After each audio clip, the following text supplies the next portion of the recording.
48 hours and counting, 25 innocent people killed in a nightclub in Goa. 21 of them were employees, young men from Uttarakhand, Jharkhand, Nepal, Assam, who had come to Goa in the hope of earning a livelihood. They all drew a modest salary between 15 to 20,000 rupees per month.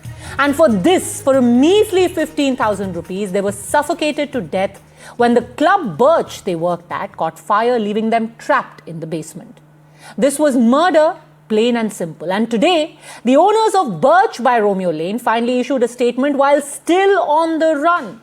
In his first public response since the tragedy, Saurabh Luthra said the management was deeply shaken by the scale of the loss.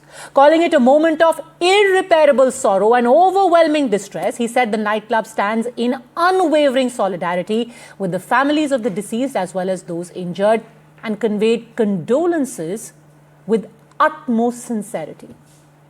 It's important to note that though shaken and sincere, these nightclub owners, Saurabh and Gaurav Luthra, continue to remain on the run. On Monday, the police issued a lookout notice against both for fear that they may actually try and flee the country. This is how sincere they are. This is how much they are in mourning for the men that they have killed. And they have a lot to answer for. This club had no valid fire license, no alarms, no sprinklers, small doors coupled with the narrow bridge leading outdoors, flammable interiors.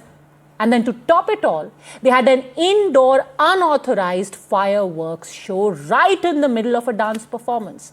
This was a perfect recipe for disaster. But are these businessmen alone to blame? Where was the government oversight?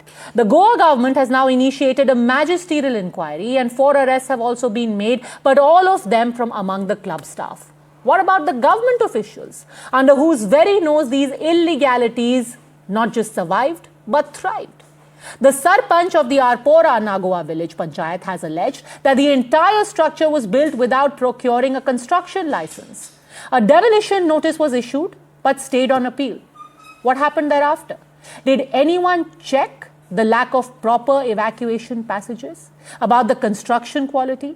The FIR interestingly says that the accused operated the club without taking proper care or caution, without providing fire safety equipment and without any safety gadgets. While all of this was happening, did no one in government notice? And if they did, why was nothing done?